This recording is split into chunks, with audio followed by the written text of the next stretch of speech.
परमेश्वर के प्रिय लोगों, यहाँ हम देखते हैं लूका अध्याय 7 में और परमेश्वर की स्तुति करते हैं। यहाँ प्रभु यीशु ने जो चिन्ह और चमत्कार दिखाए थे, उन चिन्ह और चमत्कारों का इस अध्याय में वर्णन है। आगे हम देखते हैं यहाँ परमेश्वर के प्रिय लोगों, प्रभु यीशु ने कई चमत्कार किए हैं और आगे हम देखते हैं परमेश्वर की स्तुति करते हुए।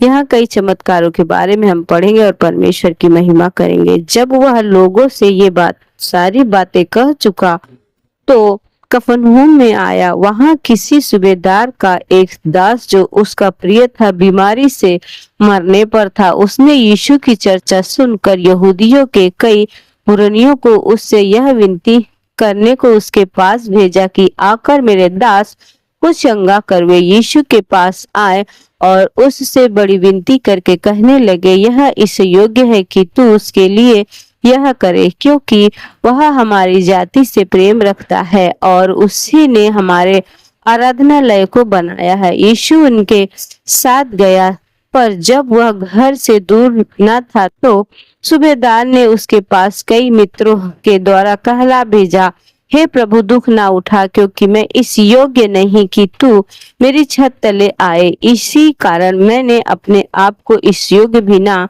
समझा कि तेरे पास आऊं, पर वचन ही कह दे तो मेरा सेवक चंगा हो जाएगा। मैं भी पराधीन मनुष्य हूँ और सिपाही मेरे हाथ में है, और जब एक को कहता हूँ जा तो वह जाता है और दूसरे से कहता हूँ आ तो आता है, और अपने किसी दास को कि यह कर तो वह उसे करता है। यह सुनकर यीशु को अचंभा हुआ और उसने मुंह फेर कर उस भीड़ से जो उसके पीछे आ रही थी कहा, मैं तुमसे कहता हूँ कि मैं इस्राएल में भी ऐसा विश्वास नहीं पाया। और भेजे हुए लोगों ने घर लौटकर उस दास को चंगा पाया, विधवा के पुत्र को चंगा कर।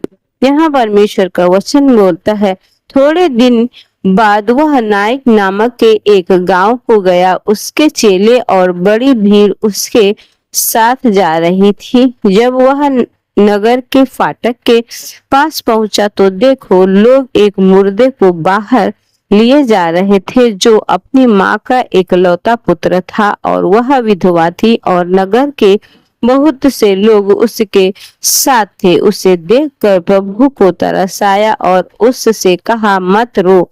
तब उसने पास आकर अर्थी को छुआ और उठाने वाले ठहर गए। तब उसने कहा, हे जवान, मैं तुझसे कहता हूँ उठ। तब वह मुर्दा उठा, और हम आगे देखते हैं, उठा और बोलने लगा। उसने उसे उसकी माँ को सौंप दिया। इसके सब पर भय छा गया। वे परमेश्वर की बड़ाई करके कहने लगे, हमारे बीच में एक बड़ा भविष्यवक्ता उठा है और परमेश्वर ने अपने लोगों पर कृपा दृष्टि की है। परमेश्वर के लोगों, यहाँ हम परमेश्वर के वचन में देखे हैं कि परमेश्वर ने सूबेदार के सेवक को चंगा किया अपने वचन के द्वारा और मुर्दे को जीवित किया प्रभु यीशु ने, क्योंकि वो विधवा औरत का पुत्र था और प्रभु ने उसके ऊपर तरस खाया, विधवा के ऊपर, और उसके पुत्र को चंगा किया। यहाँ हम परमेश्वर की स्तुति करते हुए, उसकी महिमा करते हुए देखते हैं कि परमेश्वर अपने तरस भरे हृदय के द्वारा वहां पे कई लोगों के लिए चमत्कार करते हैं और कार्य करते हैं। आगे के वचनों में हम देखेंगे और बड़े बड़े प्रभु के चमत्कारों को। प्रभु परमेश्वर आप सबको आशीष करे। इन वचनों को सुने और पढ़े और प्रभु की महिमा करें। प्रभु परमेश्वर भला और उसकी करुणा सदा की है। God bless you. आमीन।